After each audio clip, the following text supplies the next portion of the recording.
When a young boy kept visiting a flower shop to buy bouquets of roses with his last coins, the cashier grew increasingly curious about the purpose behind his daily purchases.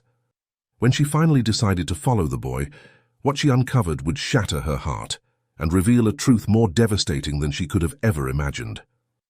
Comment where you're watching from today, and if you like these stories, don't forget to subscribe. The early morning light filtered softly through the windows of Rosa's flower shop, casting a warm glow over the vibrant array of blooms within. Emma Larson, a 27-year-old woman, sat on a low stool behind the cashier table. Her black florist apron contrasted sharply with the colorful flowers surrounding her, creating a striking image of focus and dedication. Emma's skilled hands moved automatically through the familiar motions of wrapping bouquets. She was completely absorbed in her work, her fingers deftly arranging stems and securing them with ribbon. The sweet fragrance of fresh flowers filled the air, creating a peaceful atmosphere in the quiet shop. The soft chime of the bell above the door went unnoticed as a young boy, no older than 10, cautiously entered the shop. His appearance was striking. His clothes were dirty and worn, a stark contrast to the pristine beauty of the flowers around him. Despite his disheveled state, his eyes held a quiet determination as he approached the counter. The boy called out softly, but Emma remained engrossed in her task, unaware of his presence. After a moment of hesitation, he reached for the service bell on the counter, its clear ring finally breaking through Emma's concentration. Emma startled at the sound, quickly straightening up from her work. "Oh, I'm so sorry," she apologized, brushing a stray lock of hair from her face. "I was just wrapping some flowers behind the desk and didn't hear you come in." As she took in the sight of her young customer, Emma's professional demeanor shifted to one of concern. The boy's unkempt appearance and obvious lack of adult supervision created an unsettling picture, especially in contrast to the pristine flowers surrounding him. Despite her surprise, Emma greeted the boy with a warm smile. "Welcome to Rosa's flower shop. How can I help you today?" The boy shuffled his feet nervously before speaking. I'd like to buy a bouquet of flowers, please." Emma's eyebrows raised slightly, but she maintained her friendly demeanor. "Of course. What kind of flowers would you like?" The boy opened his small hand, revealing a collection of coins. Emma leaned forward, counting the change in his palm. It amounted to just $10.50. "I want roses," the boy said, pointing to a set of beautiful red roses in a florist bucket nearby. "Like those ones." Emma's heart sank a little as she realized the boy's limited funds wouldn't stretch to a full bouquet of premium roses. She gently explained, "Those roses are $2.50 each, so with your money you could get 4 stems. It's not quite enough for a full bouquet, I'm afraid." The boy's disappointment was evident as he glanced longingly at the full bouquets on display. "But yesterday's bouquet," he said quietly, his voice tinged with confusion and insistence. "I need lots of roses." Emma looked at him thoughtfully, struck by the earnestness in his voice. "Wait here for just a moment," she said kindly. "Let me see what I can do." As she stepped away from the counter, Emma's mind raced with questions. Why was this young boy buying flowers? And why did he seem so desperate to get a full bouquet despite his limited funds? She knew she needed to find a way to help him while still maintaining the integrity of the shop's business. With a determined set to her shoulders, Emma headed towards the back room, intent on finding a solution that would satisfy both the boy's needs and the shop's standards. Little did she know that this encounter was about to set in motion a series of events that would change both their lives forever. Emma stepped away from the waiting boy and into the bright, cold storage room where her mother, Rosa, a middle-aged woman with graying hair and kind eyes, was working among vibrant flower displays. The sudden change in temperature sent a slight shiver down Emma's spine as she approached her mother.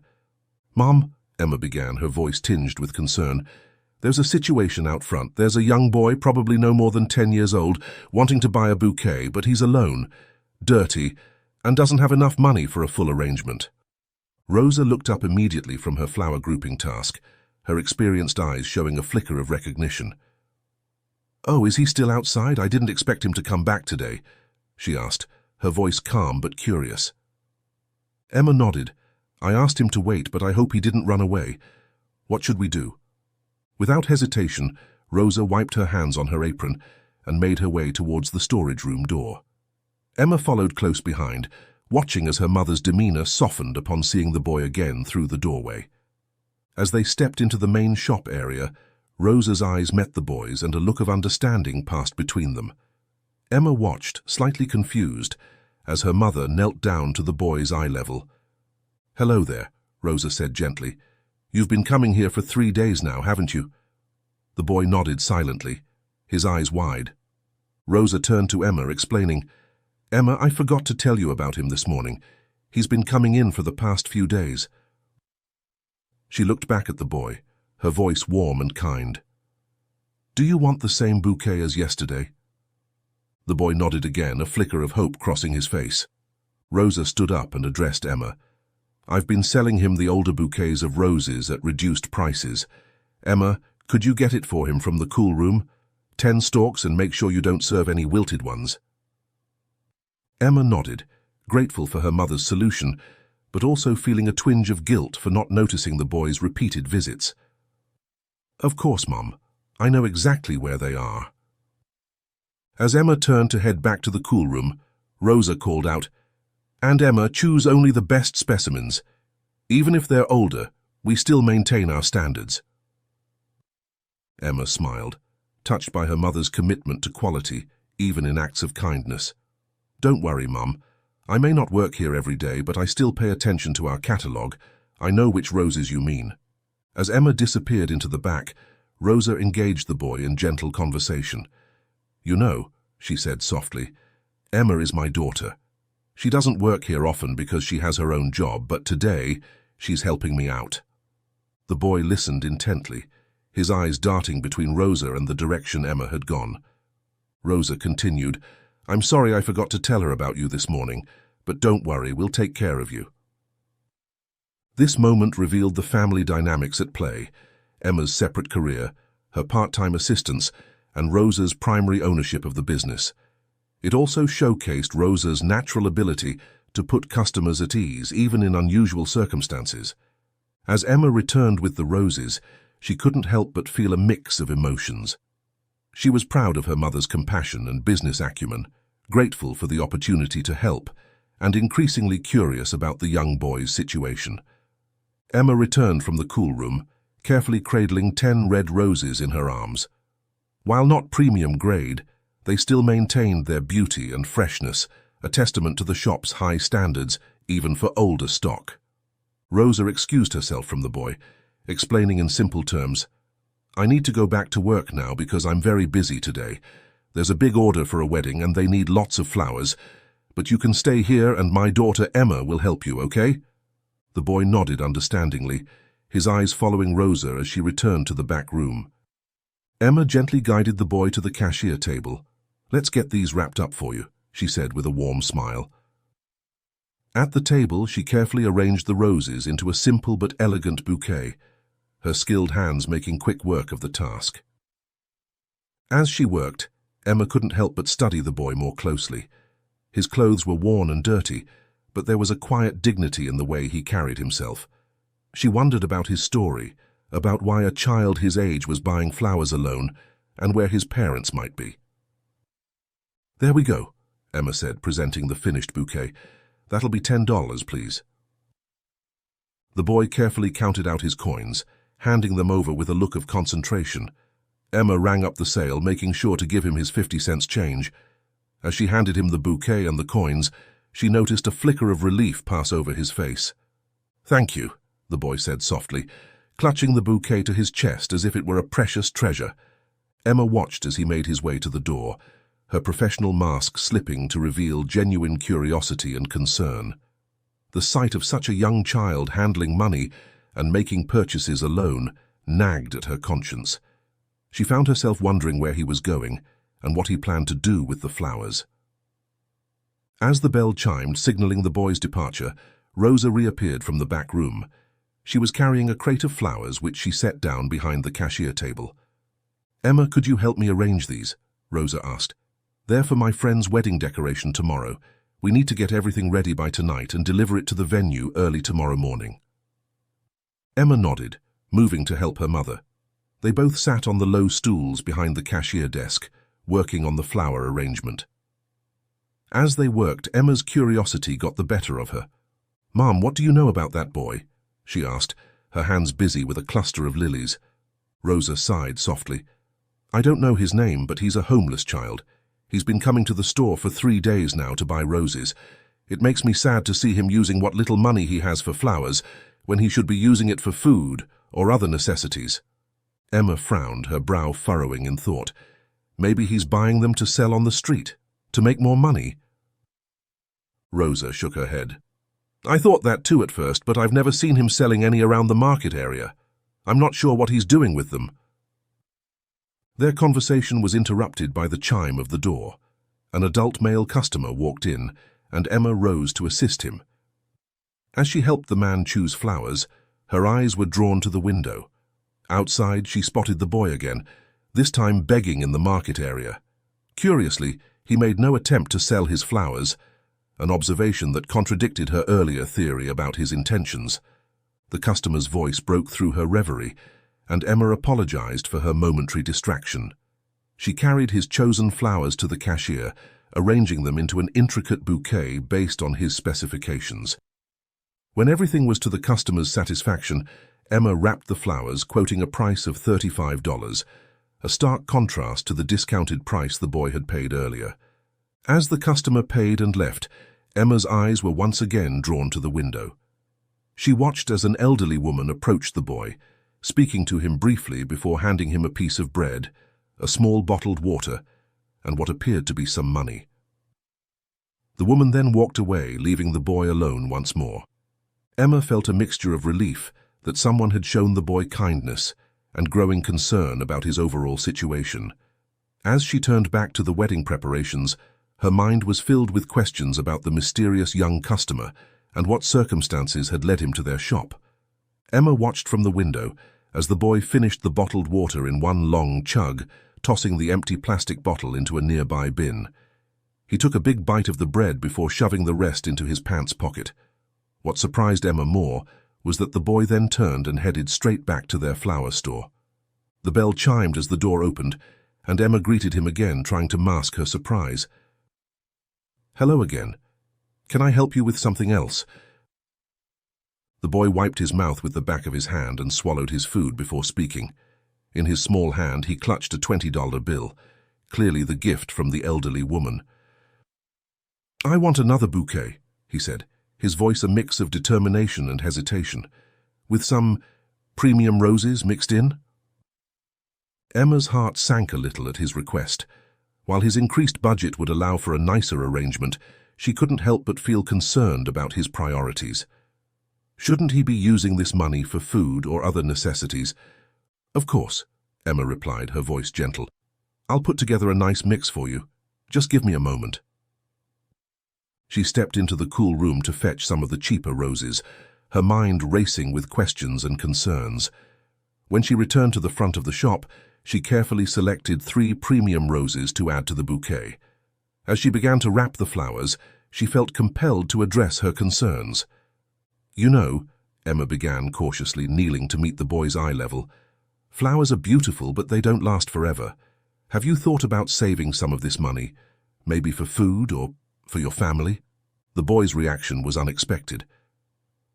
He fell silent, his gaze dropping to the floor, a sadness creeping into his expression that seemed far too heavy for someone so young. Emma's heart ached at his response. She approached him slowly, her voice soft and caring. "I'm sorry if I sounded rude or scared you. I'm a little worried about you. Do you have a mother or father? Or any adult looking after you?" The silence stretched between them, heavy with unspoken words. Suddenly, without warning, the boy abandoned the $20 bill on the counter, grabbed what flowers he could handle, and fled the shop, leaving Emma stunned and worried. For a moment, Emma stood frozen, the half-wrapped bouquet still in her hands. Then, driven by a mixture of guilt and concern, she rushed to the door. Through the window, she saw the boy running through the market area toward the south. Emma's heart raced. She couldn't shake the feeling that something was terribly wrong, and she couldn't bear the thought of the boy out there alone, especially after she had upset him.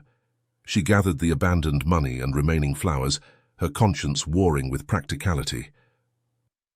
With a deep breath, Emma made her decision. She hurried to the back room where Rosa was still working on the wedding arrangements. "Mom," Emma said, her voice urgent, "that boy just ran out of the shop. I think I upset him and I'm worried. I want to follow him, make sure he's okay." Rosa looked up, surprise and concern etched on her face. After a moment's hesitation, she nodded. "Go," she said. "But be careful and don't be too long.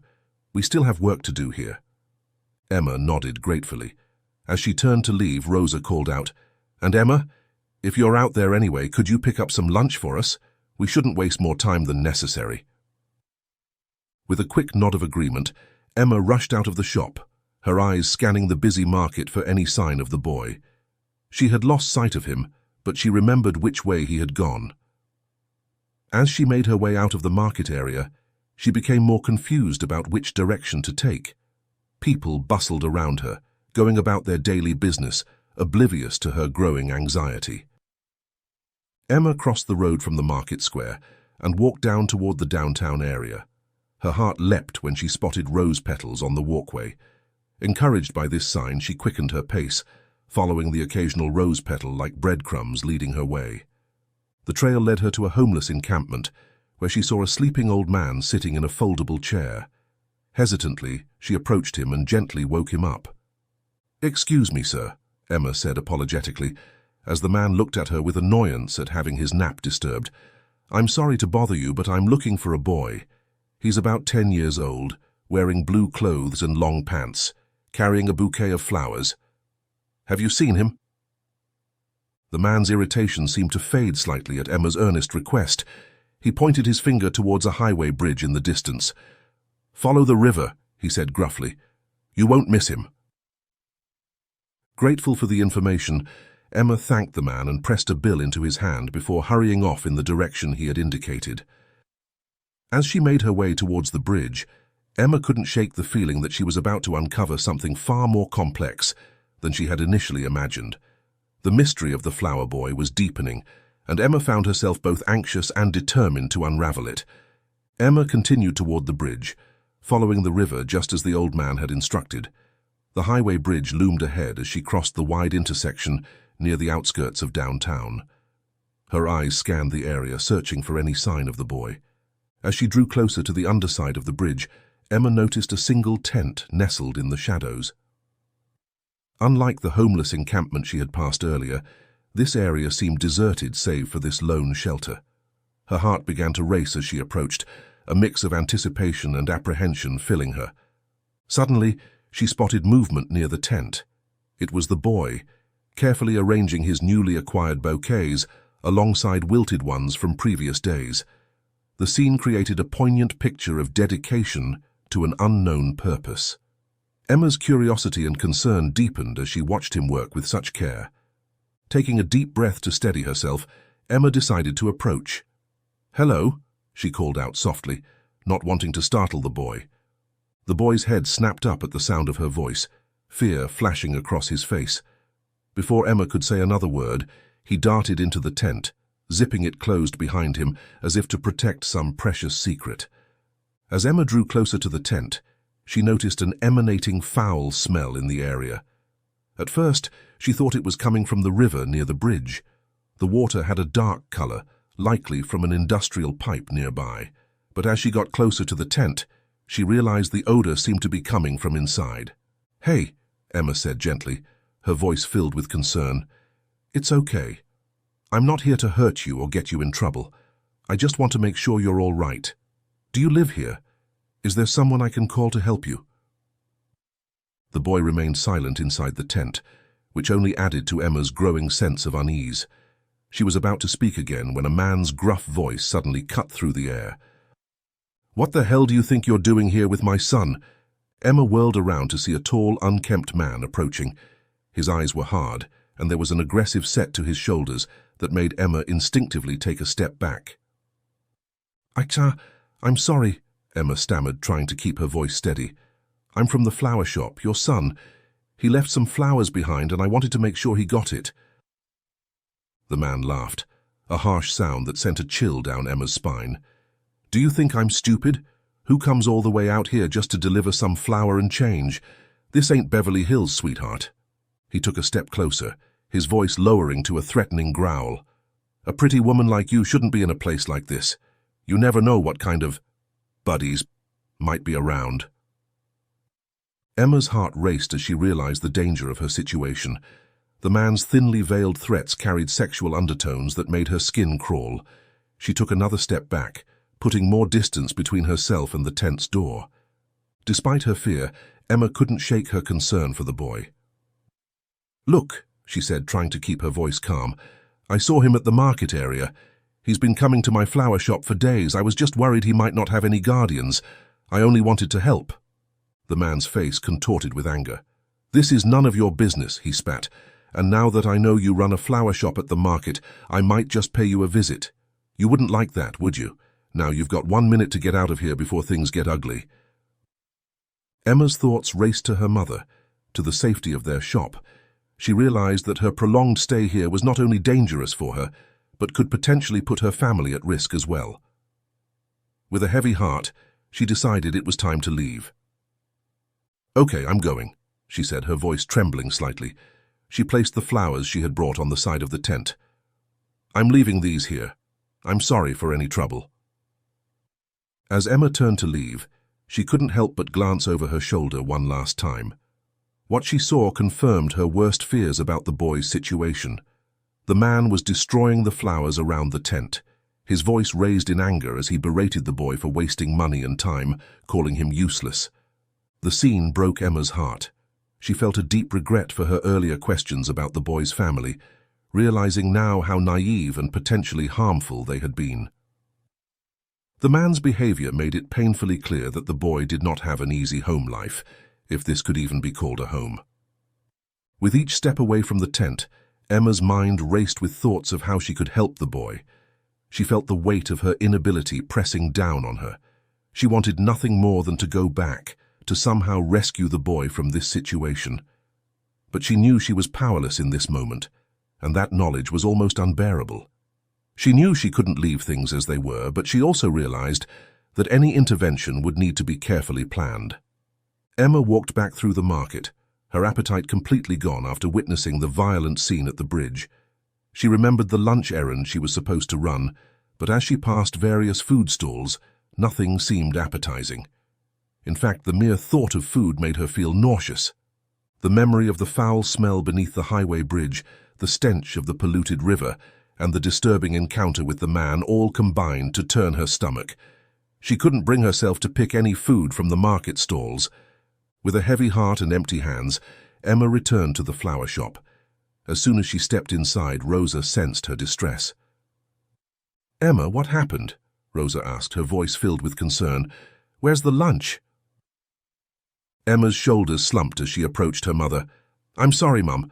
I couldn't bring myself to buy any food. Something happened and I need to tell you about it." Rosa's expression softened as she saw the turmoil in her daughter's eyes. "It's okay, sweetheart. Tell me everything." Emma took a deep breath and began to recount her experience, from following the boy to the bridge to the confrontation with the man claiming to be his father. As she spoke, Rosa's eyes widened with surprise and understanding. "Oh, Emma," Rosa said softly when her daughter finished speaking. "I'm so sorry you had to go through that. It must have been terrifying." Emma nodded, feeling a lump form in her throat. "It was, Mum. But I'm more worried about that poor boy. We have to do something to help him." Rosa reached out and took Emma's hand, giving it a gentle squeeze. "I understand how you feel, sweetheart, but we need to be careful. Getting involved in situations like this can be dangerous." As they talked, Rosa's expression grew thoughtful. "You know, Emma," she said softly, "this reminds me of something. Do you remember how you never wanted to get inside a tent after what happened to your father?" Emma felt a chill run down her spine at the mention of her childhood trauma. The memory of that terrible night came flooding back, the night when a burglar had broken into their home while her father was watching her. Her mother had been working the night shift at the hospital. I remember, Emma whispered, her voice barely audible. Rosa continued gently. Your father hid you in your play tent and told you to zip it from inside and stay quiet no matter what you heard. You waited for such a long time, hearing screams and sounds of violence, but you stayed inside just as he told you to. Emma nodded, feeling tears prick at the corners of her eyes. I remember the foul stench of blood, but I remained still until I heard your voice outside the tent. The police had surrounded our home and Dad was gone. Rosa pulled her daughter into a tight hug, stroking her hair comfortingly. I know it's hard, sweetheart, but you survived that night because you were brave and did what your father told you to do. And now, you're trying to be brave for this boy. I'm so proud of you.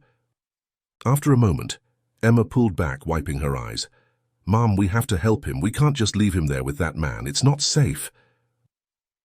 Rosa sighed, her expression torn between concern and caution. I understand, Emma, but we have to be careful. We can't put ourselves in danger, and we don't want to make things worse for the boy. We have a business to run, and it's doing pretty well. We've worked hard to build this stable life for ourselves. Emma nodded, understanding her mother's perspective but unable to shake the image of the frightened boy from her mind. I know, Mum, but isn't there something we can do? Even something small? Rosa thought for a moment before responding. For now, why don't you take some time to rest and calm down? You can stay in the cool room if you'd like, or even go home for a bit. We still have a lot of work to do for the wedding order, but your well-being comes first.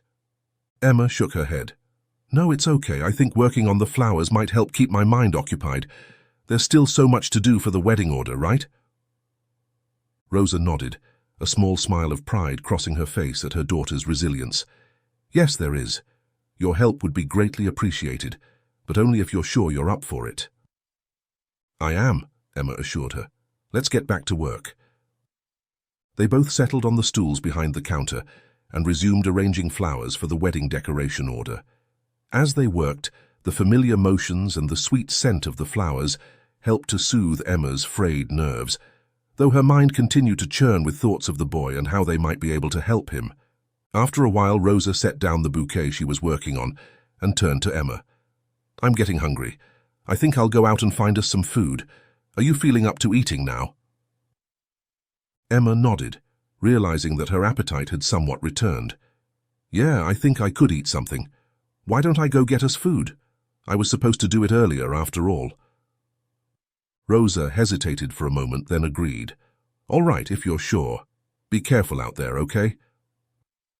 Emma set off once more into the market.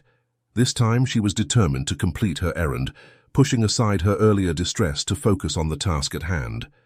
She made her way through the food section of the market, eventually settling on a large portion of salad and grilled chicken for herself and her mother. As she walked back towards the shop, Emma couldn't help but scan the area for any sign of the boy. Her heart ached with worry for him, but she knew that for now the best thing she could do was to return to the shop and continue helping her mother. They would figure out a way to help the boy, she was sure of it. But first they had a business to run and a wedding order to complete. With renewed determination, Emma quickened her pace, eager to return to the comforting presence of her mother and the familiar surroundings of their flower shop. As Emma made her way back to the shop with the food, her eyes scanned the bustling market area. Suddenly, her heart skipped a beat as she spotted the boy again.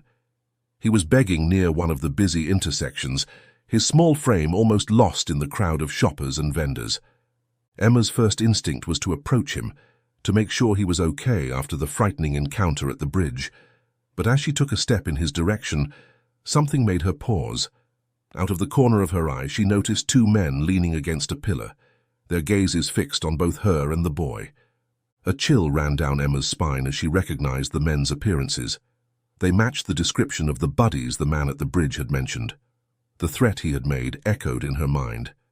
Now that I know you run a flower shop at the market, I might just pay you a visit. Emma's heart began to race. She forced herself to keep walking, not daring to stop or approach the boy. As she passed him, she caught a glimpse of his face. He looked tired and scared, but thankfully unharmed. It took all of her willpower not to reach out to him. Instead of taking her usual route back to the shop, Emma decided to take a longer detour. She weaved through the crowded market stalls, constantly glancing over her shoulder to see if she was being followed.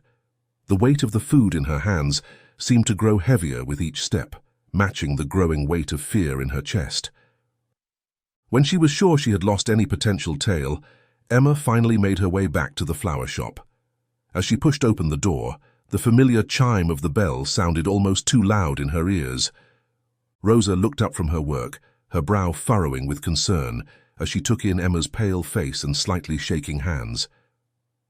"Emma, what happened? You look like you've seen a ghost." Emma set the food down on the counter, taking a deep breath to steady herself.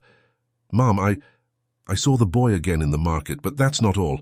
There were 2 men watching him, and me. I think they might be associated with that man from the bridge." Rosa's eyes widened with alarm. "Oh, Emma, are you sure? Did they follow you?" Emma shook her head. "I don't think so. I took a long way around to make sure, but Mom, I'm scared. What if they come here? What if they try to hurt us or damage the shop?" To Emma's surprise, Rosa's expression softened, a small smile playing at the corners of her mouth. "Oh, sweetheart, I understand why you're frightened, but let me tell you something. After working in this market for so long, I'm not afraid of these so-called bandits anymore." Emma looked at her mother in confusion. "What do you mean?" Rosa patted Emma's hand reassuringly. "There are always unsavory characters hanging around the edges of the market. They may look grim, but they rarely dare to create random problems, at least not in the market area. We're too close to the police station and they know it." Emma felt a small wave of relief wash over her at her mother's words. "Really? You're sure?" Rosa nodded. "Of course, I've lived and worked in this city for decades, Emma. I've seen all types come and go, during work hours especially. We're relatively safe here." Emma took another deep breath, feeling some of the tension leave her body. "I guess I'm just not used to feeling so physically insecure during the day. In the city, at my office job, I never have to worry about things like this." Rosa squeezed Emma's hand. "I know, sweetheart, it's a different world here sometimes, but we're strong, and we look out for each other. Now, why don't we take a break and eat? You brought back quite a feast." They settled down to eat the salad and chicken Emma had brought, the familiar routine helping to further calm Emma's nerves. As they ate, Emma found herself marveling at her mother's resilience and wisdom. Rosa had faced so much in her life, yet she remained strong and compassionate. Just as they were finishing their meal, the shrill ring of Rosa's phone cut through the air. Rosa quickly wiped her hands and answered it, her expression growing more concerned as she listened to the person on the other end. When she hung up, she turned to Emma with a worried look. "That was the wedding organizer. There's been a change of plans. They need some of the arrangements delivered immediately for a sudden bachelor event tonight." Emma's eyes widened. "Tonight, but we haven't finished all the arrangements yet." Rosa nodded, already moving to gather her things. "I know, but we have to deliver what we have ready now. I'm sorry, Emma, but I'm going to have to leave you to run the store for the rest of the day." Emma felt a flutter of anxiety in her stomach, but she pushed it down. "Don't worry, Mom. I can handle customer service just fine. Maybe I should be the one to drive the truck and you can stay here." Rosa chuckled, shaking her head.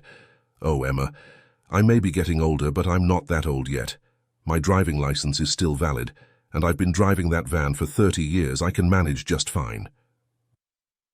Together they loaded some of the completed flower arrangements into the van. As Rosa climbed into the driver's seat, Emma couldn't help but feel a twinge of worry. "Be careful, Mum," she called out. Rosa smiled reassuringly. "Always am, sweetheart. You take care too. I'll be back as soon as I can." As the van pulled away, Emma watched it disappear around the corner before heading back into the shop. She took a deep breath, steeling herself for the task ahead. She may have been more accustomed to her city office job, but she was determined to make her mother proud and keep the shop running smoothly in her absence. With renewed determination, Emma set about tidying up the shop and preparing for any customers that might come in. Despite the lingering worry about the boy and the men she had seen in the market, she focused on the task at hand. As the afternoon wore on, Emma found herself swept up in a whirlwind of activity. The shop seemed to come alive with a steady stream of customers, each bringing their own stories and needs.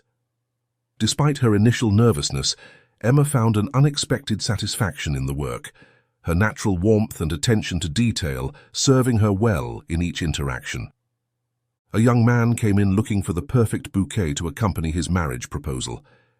Emma listened attentively to his plans and helped him select a stunning arrangement of red roses and white lilies, her heart warming at the thought of the romantic moment to come. An elderly woman visited next, seeking a cheerful bouquet to brighten her granddaughter's hospital room. Emma carefully selected a mix of sunflowers and daisies, their sunny hues a perfect antidote to the sterile hospital environment. As she worked, Emma found herself comparing this experience favorably to her mundane city office job. Here, each customer interaction brought new life stories and purposes for their flower purchases, helping distract her from earlier events. Between customers, Emma continued working on the remaining flower arrangements for tomorrow's wedding event. Her hands moved deftly, weaving together blooms in intricate patterns. As she worked, she found herself reflecting on why her mother loved this line of work so much. Each bouquet told a story, each arrangement held a purpose, whether it was celebrating a joyous occasion, offering comfort in times of sorrow, or simply brightening someone's day. The flowers they sold touched people's lives in meaningful ways. Emma thought about her own career path. While her city job offered stability and a good salary, it lacked the personal connection and creativity she was experiencing here. She realized that perhaps, in the future, when she had built up enough savings, she might consider quitting her job and helping her mom expand the shop. The shop's reputation as one of the oldest in town had clearly served it well. Emma noticed that her mom had been getting more event decoration orders lately, orders that were clearly too much for one person to handle alone. The thought of working alongside her mother, building on the legacy Rosa had created, filled Emma with a sense of purpose and excitement. As the day began to wind down, Emma found herself pleasantly exhausted but satisfied. She had completed half of the remaining arrangements for the wedding, carefully grouping them together in the cool room. Glancing at the clock, Emma realized it was time to close up shop. She began the process of bringing all the flower buckets one by one into the cool room at the back of the store. Just as she was finishing up, she heard the familiar rumble of Rosa's van pulling up outside. Emma hurried to greet her mother, helping her unload the empty crates from the earlier delivery. As they worked together to close up the shop, Emma filled Rosa in on the day's events. Her voice animated as she described the various customers and their stories. Once the front of the store was emptied of all displayed flowers and buckets, Emma turned to her mother. "Mum, why don't you go home and rest? I'll finish up the last of the event decorations. We can send them off tomorrow morning at 4 a.m. as planned." Rosa looked at her daughter with a mixture of pride and gratitude. "Are you sure, sweetheart? It's been a long day for you too." Emma nodded confidently. "I'm sure. You go home and get some rest so you can start fresh in the morning. I'll be home tonight once I'm done here." Rosa agreed, giving Emma a quick hug before heading out. "Don't stay too late, okay? And be careful." As daylight faded outside, Emma locked the front door and settled into the quiet work of crafting the bride's bouquet and corsages. The peaceful solitude was broken only by the soft rustle of leaves and petals and the occasional distant rumble of traffic. Emma found herself lost in the work, her mind clear and focused, as she carefully selected each bloom, considering color, shape, and symbolism. The bride's bouquet slowly took shape in her hands, a stunning cascade of white roses, delicate baby's breath, and sprigs of fragrant lavender. As she worked on the corsages, matching them perfectly to the bride's bouquet, Emma felt a deep sense of satisfaction. This was more than just a job. It was an art form, a way of bringing beauty and joy into people's lives. The peaceful solitude was suddenly broken by the onset of rain against the windows. Emma paused in her work, listening to the steady drumming of raindrops. The sound was soothing, adding to the cozy atmosphere of the shop. As she returned to her task, Emma found herself reflecting on the events of the day. The young boy's face kept appearing in her mind, and she couldn't shake the feeling that there was more she should be doing to help him. But for now she focused on the task at hand, channeling her energy into creating something beautiful for tomorrow's wedding. Through the rain's steady drumming, Emma suddenly heard a faint sound. She paused in her work, straining her ears to listen. Was that a knock at the door? She held her breath, waiting. There it was again, this time louder and more insistent. Emma's heart began to race as she cautiously approached the front of the shop. Peering through the rain-streaked window, she gasped at what she saw. Standing alone at the door of the flower shop was the boy from earlier, soaking wet and shivering in the night air. Emma quickly scanned the area, making sure no one else was around before unlocking the door and ushering the boy inside. As soon as he crossed the threshold, water began dripping from his clothes onto the shop's floor. Emma quickly closed and locked the door behind him, her mind racing with questions and concerns. Kneeling down to the boy's eye level, Emma studied him closely. "Are you okay?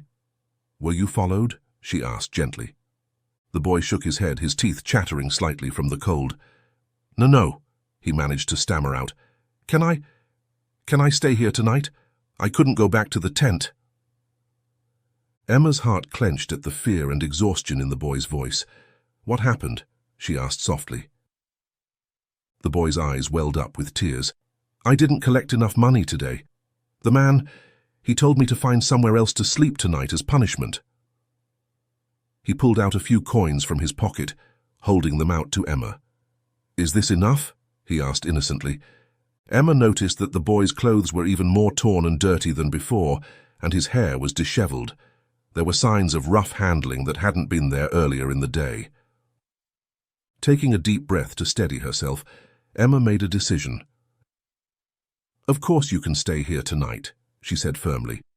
"You're safe now. We'll figure everything out in the morning, okay?" The boy nodded gratefully, introducing himself properly for the first time. "I'm Benny," he said quietly. "It's nice to meet you, Benny. I'm Emma," she replied with a warm smile. "Now let's get you dried off and warmed up." Emma led Benny to the small restroom at the back of the shop. She handed him a towel and showed him where he could hang his wet clothes to dry. "The exhaust fan should help dry them overnight," she explained. Rummaging through a cabinet, Emma found an oversized t-shirt that would serve as makeshift pajamas for Benny. "This might be a bit big, but it's the smallest I could find," she said apologetically. "I'm not sure who it belongs to. Maybe one of my nephews or younger cousins left it here at some point." She showed Benny how to use the hot water and where to find soap. "Take your time and get cleaned up. I'll be right outside if you need anything." Emma pulled out her phone and quickly typed out a message to her mother. "Mum, the boy from earlier showed up at the shop. He was soaking wet and scared. I've let him stay for the night. I couldn't turn him away. I hope you understand." A few moments later, her phone buzzed with Rosa's reply. "You did the right thing, sweetheart. Make sure all doors and windows are locked. I'll bring some food when I come to the shop in the morning. Be safe and call me if you need anything." Emma felt a wave of relief wash over her at her mother's understanding and support. She quickly sent back a message of thanks before turning her attention back to their unexpected guest. Benny emerged from the bathroom looking much cleaner and warmer than before. The oversized shirt hung down to his knees, making him appear even smaller and more vulnerable. "Feel better?" Emma asked gently. Benny nodded, a small smile tugging at the corners of his mouth. "Yes, thank you," he said softly. Emma led him to the back room where she had set up a makeshift bed on the old sofa. It was a little dusty, but with a blanket, it was the most comfortable option she could provide in the shop. "I made you something to drink," Emma said, handing Benny a glass of warm milk mixed with honey. "It'll help you feel better." As Benny sipped his drink, Emma settled next to him on the sofa with her own cup of warm tea. "Benny," she said gently, "can you tell me what's been going on? I want to help, but I need to understand your situation better. Why did you hide in the tent? You looked so scared at me, but now you're here." Benny looked down at his glass, his small fingers tracing patterns in the condensation. After a moment of silence, he began to speak, his voice barely above a whisper. "The man you saw earlier, his name is Gary. He's not my real dad. He used to make my mum do bad things for money." Benny's voice trembled as he continued. 2 days ago I came back from the market and found my mum. She wasn't moving. There was white powder around her mouth and foam. I think she took too many of the sleeping pills Gary gave her. Emma felt her heart breaking as she listened to Benny's story. She gently placed a comforting hand on his shoulder, encouraging him to continue. I was too afraid you would see her body in the tent, Benny murmured, his voice barely audible as he stared down at his lap, avoiding Emma's eyes. Emma crouched beside him, her hand resting gently on his shoulder. She ran her fingers through his messy hair in a soothing motion.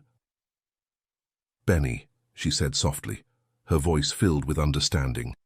I know how it feels to lose someone you love. I lost someone too, a long time ago. He hesitated, glancing at her briefly before looking away again.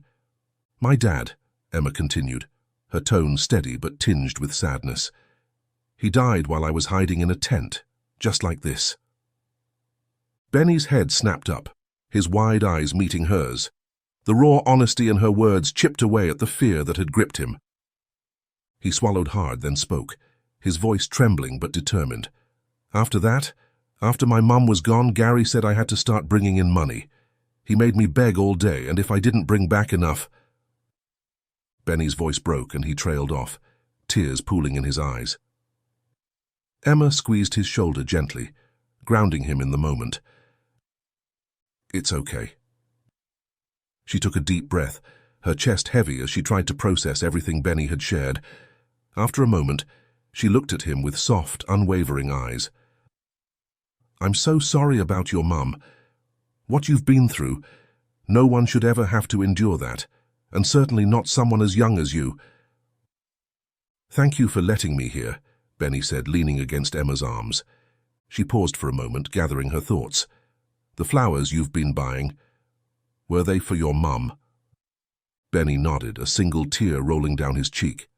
I wanted to make the tent smell nice for her. I thought maybe if I surrounded her with pretty things she might wake up. But she didn't. And now the flowers are all wilted and it smells so bad in there. Emma felt her own eyes welling up with tears.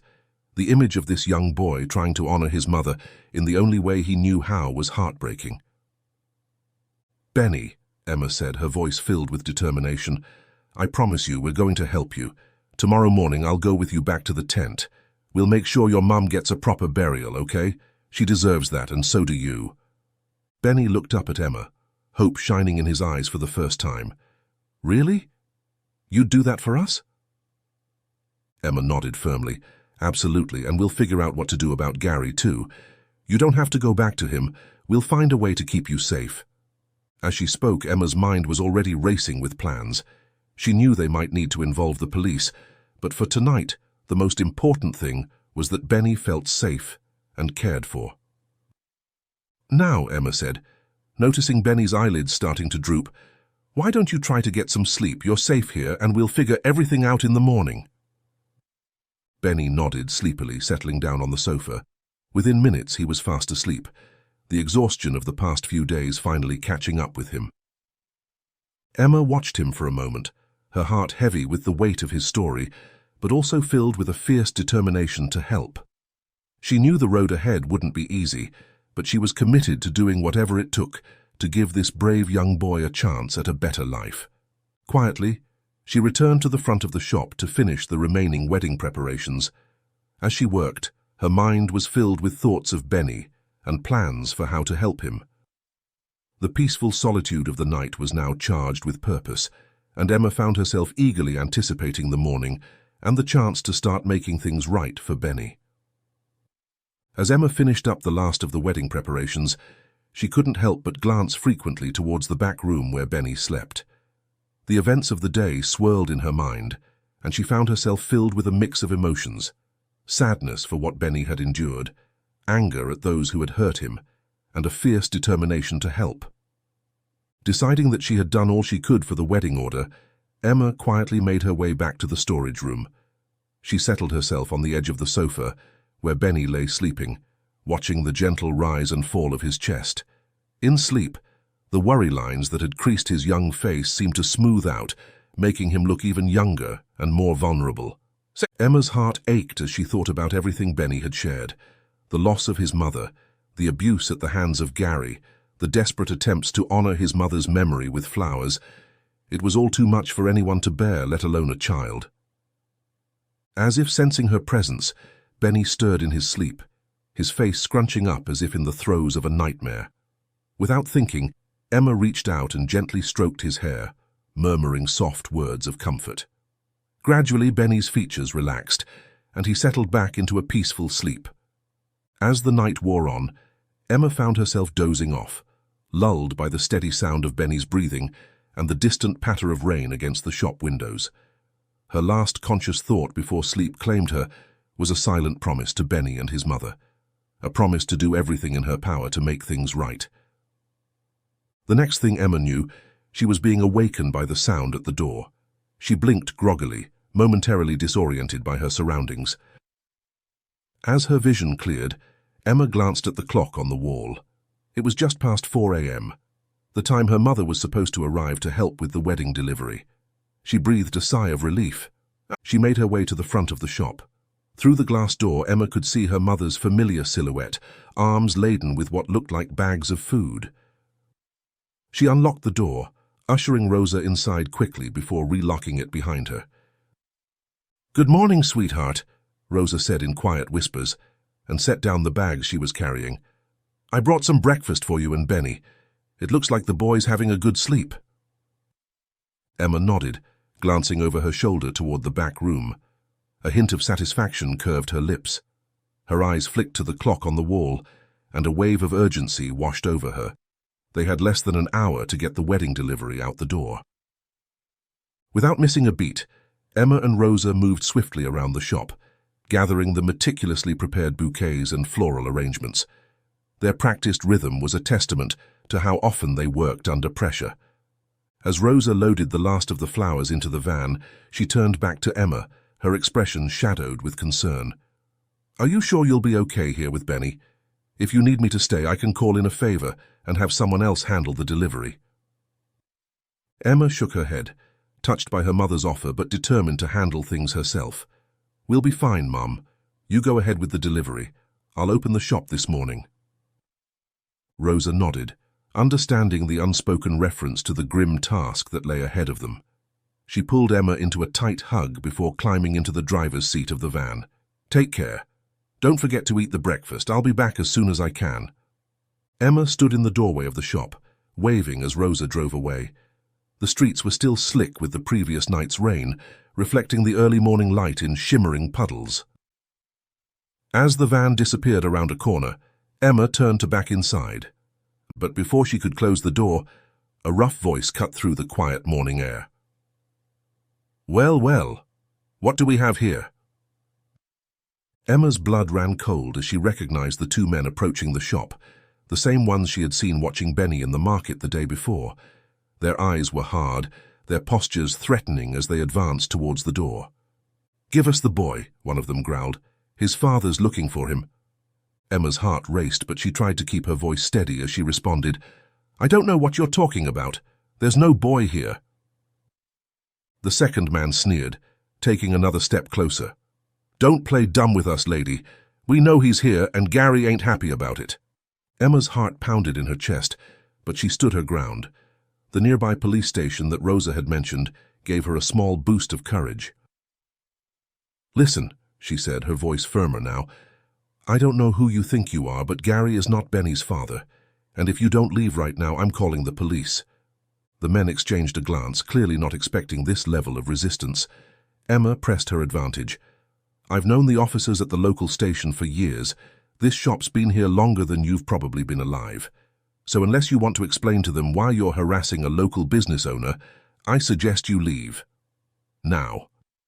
For a tense moment, Emma thought they might try to force their way in, but then with a final, threatening glare, the men backed away. "This ain't over," one of them spat. "You can't protect the boy forever. He belongs to the streets, and when Gary hears about this, he won't be happy. Watch your back, flower lady." As the men retreated, Emma quickly closed and locked the door, her hands shaking slightly as she turned the key. She took a deep breath, trying to calm her racing heart, before turning to check on Benny in the back room. To her surprise, she found Benny standing in the doorway of the storage area, his face pale with fear. He had clearly overheard the entire confrontation. "They found me," he whispered, his voice trembling. "Gary's going to be so angry." And Emma quickly crossed the room and knelt down in front of Benny, placing her hands gently on his shoulders. "Listen to me, Benny," she said firmly. "You're safe here. Those men can't hurt you, and neither can Gary. We're going to fix this, I promise." Benny looked at her, his eyes wide and uncertain. But Gary is more dangerous than those guys. He does really bad things sometimes." Emma felt a chill run down her spine at Benny's words, realizing that there were likely even more horrors in the boy's past that he hadn't shared. She pulled him into a gentle hug, feeling his small body trembling against her. "I know you're scared," she said softly, "but you're not alone anymore. My mom and I, we're going to help you, and we're going to make sure Gary can't hurt anyone else ever again." As she held Benny, Emma's mind raced with plans and possibilities. She knew they needed to act quickly now, not just for Benny's sake, but for their own safety as well. Gary and his associates clearly weren't going to give up easily, and Emma realized with a start that by helping Benny, she had potentially put herself and her mother in danger too. But as she looked down at the frightened boy in her arms, Emma knew without a doubt that she had made the right choice. No matter what challenges lay ahead, she was committed to seeing this through. For Benny, for his mother, and for all the other potential victims of men like Gary, Emma was ready to stand her ground and fight. With renewed determination, Emma gently pulled back from the hug, looking Benny in the eyes. "Okay," she said, her voice steady and reassuring. "Here's what we're going to do. We're going to go to your tent. We'll take care of your mom, just like I promised, and then we're going to go straight to the police station. Does that sound okay?" Benny nodded slowly, a mix of fear and hope in his eyes. Will they believe us? The police?" Emma smiled gently. "They will, and we'll make sure they understand everything that's happened. You're so brave, Benny, and your story is going to help make sure Gary can't hurt anyone else." The sun had barely risen when Emma and Benny set out towards the bridge. Emma had left a note for Rosa, explaining where they had gone, knowing her mother would understand the urgency of the situation. The streets were quiet, with only the occasional early-morning commuter or delivery truck breaking the silence. Benny walked close to Emma, his small hand clutched tightly in hers as they made their way through the awakening city. As they approached the area where the tent had been, Emma felt Benny's grip tighten. She gave his hand a reassuring squeeze, trying to project a calmness she didn't entirely feel. The events of the early morning confrontation were still fresh in her mind, and she couldn't shake the feeling that they were being watched. When they reached the spot under the bridge, both stopped short, shocked by what they saw, or rather, what they didn't see. The tent was gone. "No," Benny whispered, his voice filled with anguish. "No, no, no." He broke away from Emma's grip, running towards the empty space where the tent had stood. Emma hurried after him, her eyes catching sight of something that made her heart sink, a trail of scattered rose petals leading towards the river's edge. "Benny, wait!" Emma called out, quickening her pace to catch up with the boy. They found themselves standing at the water's edge, tears streaming down Benny's face as he stared at a sight that made Emma's blood run cold. There, partially submerged in the murky water, was the tent. Emma approached cautiously, her mind racing. The night before had been rainy, but there hadn't been any strong winds. Someone must have deliberately moved the tent, and she had a sickening feeling she knew who that someone was. "Benny," she said gently, placing a hand on the boy's shoulder. "I'm so sorry, but we're going to fix this, okay?" Benny turned to her, his eyes filled with a pain no child should ever have to experience. "I won't get to say goodbye to her," he choked out between sobs. "I won't get to see my mom one last time." Emma felt her own eyes welling up with tears. She knelt down next to Benny, pulling him into a hug. Over his shoulder, she reached for her phone, knowing she needed to call the police. But before she could dial, a movement in her peripheral vision caught her attention. Her heart nearly stopped as she recognized the approaching figure. It was Gary. Well, isn't this a touching scene? Gary's gruff voice carried across the space between them. A little outing by the river? Emma stood quickly, positioning herself in front of Benny. She could feel the boy trembling behind her, his small hands clutching at the back of her shirt. "Stay back," Emma warned, her voice steadier than she felt. She fumbled with her phone, trying to dial 911 without taking her eyes off Gary. Gary's eyes narrowed as he took in the scene. Now, he said, his tone mockingly pleasant. "No need for all this fuss. I'm just here to take care of a little garbage disposal." His gaze shifted meaningfully towards the submerged tent. Emma felt a wave of revulsion wash over her. "You're a monster," she spat out, her fear giving way to anger. "How could you do this? She was a human being, a mother." Gary's face twisted into an ugly sneer. "Oh, please, let's not romanticize the situation here. She was nothing but a junkie who owed me money, and now her brat is going to pay off her debts one way or another." As he took a step closer, Emma managed to hit the call button on her phone. She heard the 911 operator answer, but before she could speak, Gary reached into his pocket, pulling out a flip knife. "You think I'm scared of the cops?"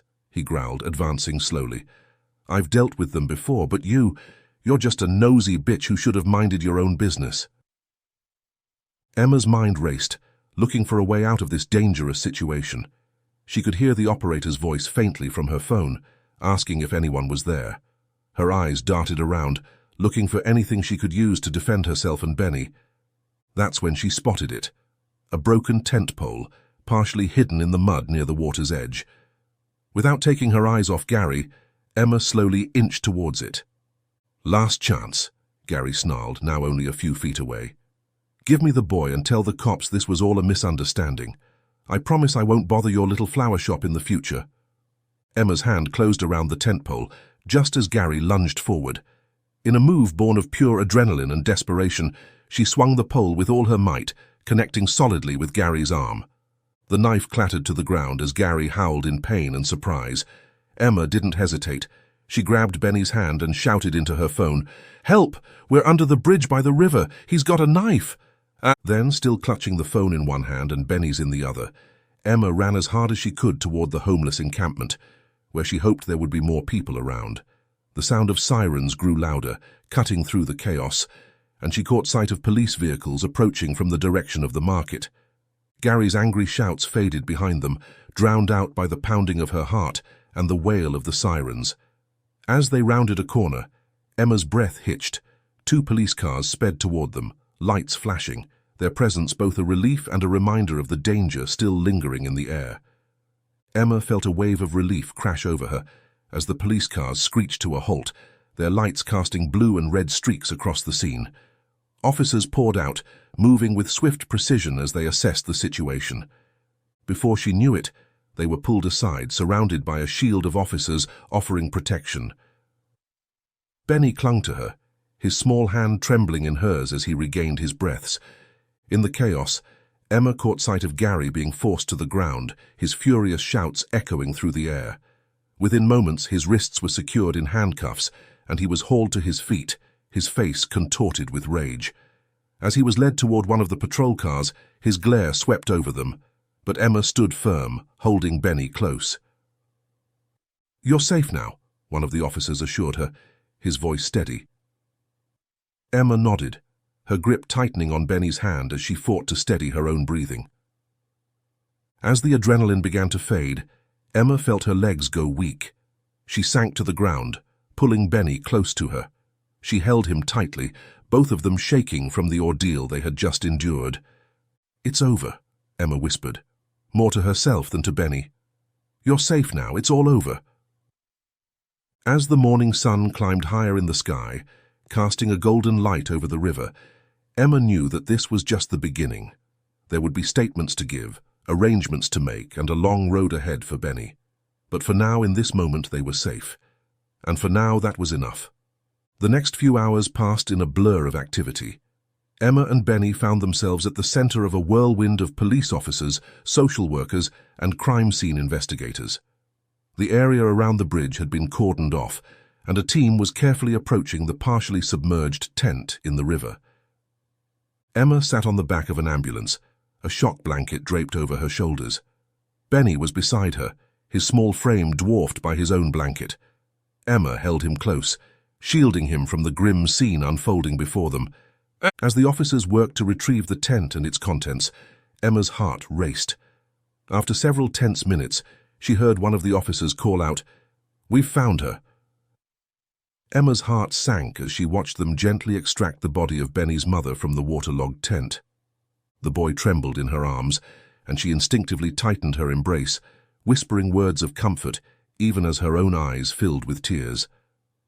The sight of the woman's body, now carefully covered with a sheet and being placed on a stretcher, drove home the reality of Benny's loss and the cruelty he had endured. Emma silently renewed her promise to herself and to Benny that she would do everything in her power to give him the love and security he deserved.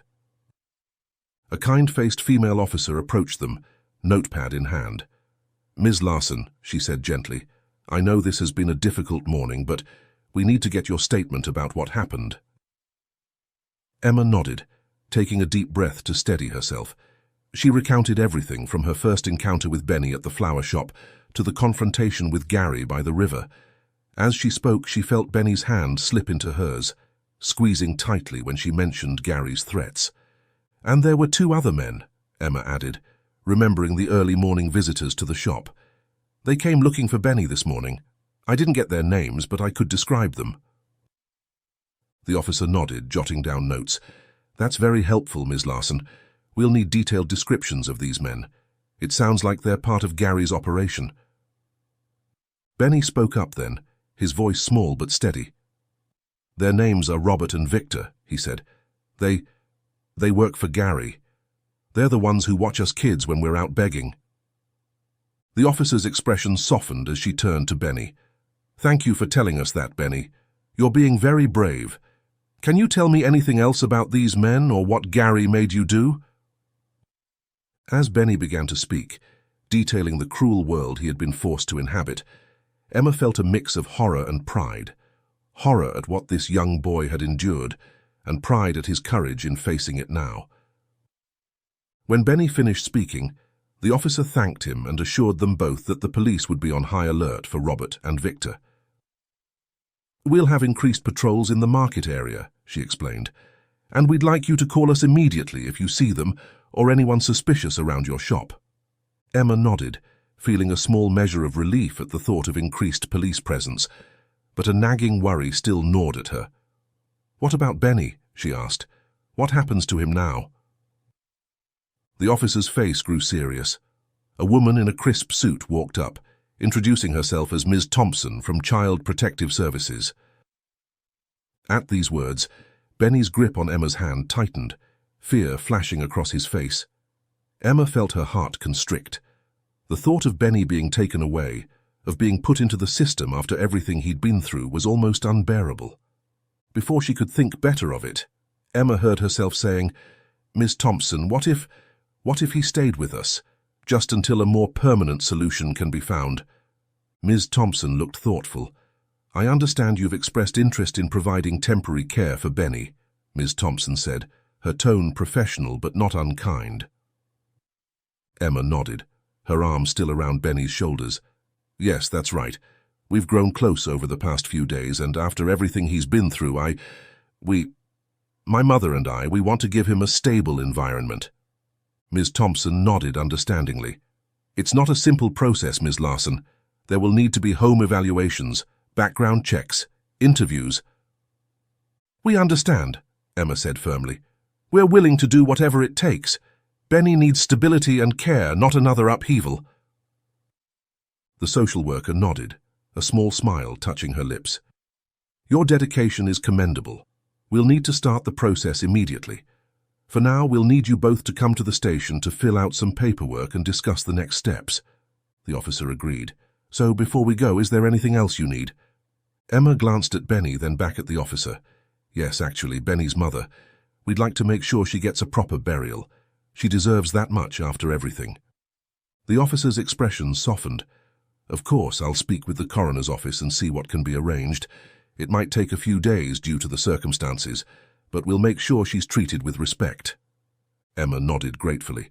Thank you, that means a lot to us, to Benny. As the officer walked away, Emma turned to Benny. We're going to make sure your mum gets a nice quiet place to rest, okay? Somewhere peaceful, away from the streets. Benny looked up at her, his eyes brimming with tears. Really? You'd do that for her? Emma nodded, pulling him into a gentle hug. Of course. Your mum deserves to be remembered with love and dignity. Just then, Emma heard a familiar voice calling her name. She looked up to see Rosa rushing towards them, her face etched with worry. Emma, Benny! Oh, thank goodness you're both all right, Rosa exclaimed, enveloping them both in a tight embrace. I was so worried when I got back to the shop and found your note. As Rosa settled beside them, Emma filled her in on everything that had happened. Rosa listened intently, her expression a mix of shock, anger, and relief. You were so brave, both of you, Rosa said, squeezing Emma's hand and giving Benny a warm smile. And Emma, I'm proud of you for offering to take Benny in. We'll make it work, whatever it takes. Ms. Thompson turned to Rosa.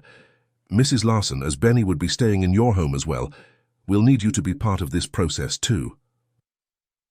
Of course, we've completed the wedding order successfully this morning. The shop can wait. We should all go with Ms. Thompson and the officers to the station, Rosa said. As they prepared to leave, the sun now high in the sky, Emma felt a sense of peace begin to settle over her. The morning had been full of danger and fear, but it had also shown her the strength she possessed and the depth of her commitment to Benny. As they drove towards the station, Emma felt a mix of emotions. She knew there would be challenges ahead, dealing with the aftermath of Gary's arrest, navigating the child services system, helping Benny heal from his traumas. But looking at Benny and her mother, Emma felt a surge of determination. They would face whatever came next as a family, bound together by love and shared experience rather than blood.